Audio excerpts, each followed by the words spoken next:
Welcome to Tri-Set City. The Tricep Palooza. All right, what do we got going on? Tri-Set with triceps. Okay, try to say that really fast. Tricep Tri-Sets. Okay, cool. Good job. So basically, what we're going to do is we're going to go ahead and start with a bench dip. So I could do this with a regular dip on the rack or something like that, where I have a parallel bar dip. A parallel bar. Thank you. Something like that, where I get a little more range of motion. It's a little more challenging, difficult. However, this is more accessible. What we want is to set everything up so we can just chase that pump, right? So we're gonna start with just a regular bench dip. And so here, it looks like the triceps and the elbows are kind of behind the body a little bit. That's the biggest key. I'm glad Sal said that, because when we're messing with the bis and the tris, really it's all about the elbow positioning. So pay attention when he's doing these dips. Exactly. Where his elbows are positioned on his body. So he's got his elbows back behind him. So basically, he wouldn't do another exercise following this where the elbows would be behind the body again. Yes. You'd want to do an exercise with the elbows maybe in the front of the body or over the head. And when you're doing dips on the bench like that, the further you extend your feet out while you're doing the dips, the more challenging it's going to be. The closer you bring your feet into you, the easier it's going to be. So that's how you would regress the movement if you're a beginner. Also maintaining like upright posture and then keeping your hips close to the bench. So. Yeah, get down there one more time, because I think this is one that people mess up. Doug, can you come on the side right here? I just want to point out. You'll see a lot of this coming forward. If you're going to have a tendency to want to dip your hips away from the bench, but Justin wants to keep his butt and back as close to the bench as possible as he dips down. That's going to keep the stress out of the shoulders and keep most of it in his triceps. It gives you more elbow flexion and extension. Mm-hmm. Exactly. So that's our low position. Now we're going to go. So you start with that compound movement. Now we're going to go skull crushers. Oh, good. With the dumbbells? With the dumbbells. Excellent. So we'll just keep this in a nice neutral grip and start just about directly over my chest.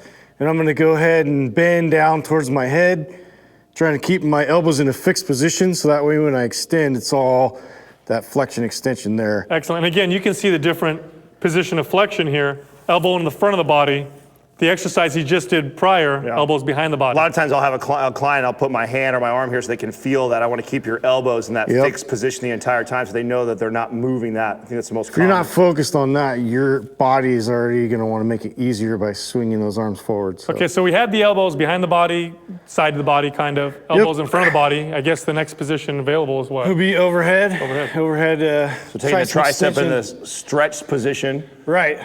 So a lot of times if I get a heavy enough dumbbell, I'll do this with one dumbbell. Seems to work a little bit better as far as like how my hands are positioned. And then I'll just bring it back behind my head.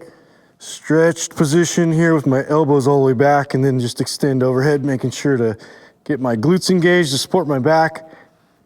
Abs drawn in. And stretch and extend. Now this is what I love about what we do. Justin is gripping the dumbbell in an unorthodox way. I've actually never seen someone grip a dumbbell that way overhead, but this is definitely viable, and I can see how that'll be different. Most of you are probably used to seeing this right here, right? Okay. Where you grab it by the bell type of deal and go overhead.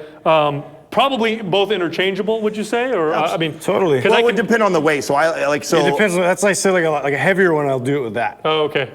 Yeah. So it depends on the way. Right. Sometimes I'll even take a client and put them in a seated position, even though I know it's inferior than standing up. We know that standing up is always better. But typically, when you put people in that stretch position, sometimes they have this tendency, because they're really tight, to start to arch their back. So if you feel yourself in this compromised position, or you feel it in your low back because you're pretty tight, well, first of all, we should work lighten the load. Yeah, lighten the load, work on your mobility, but sitting at a 90-degree bench might help support that and keep you from hurting your low back. I think the key here, though, the real important thing is we had the elbow in 3 different positions, working the tricep in different ways, combining all the exercises back to back. You're chasing the pump here, so minimal rest between exercises, one after the other. Take a big break, and then repeat the cycle again. Probably do this, 2-3 times? 2-3 times. And there you go.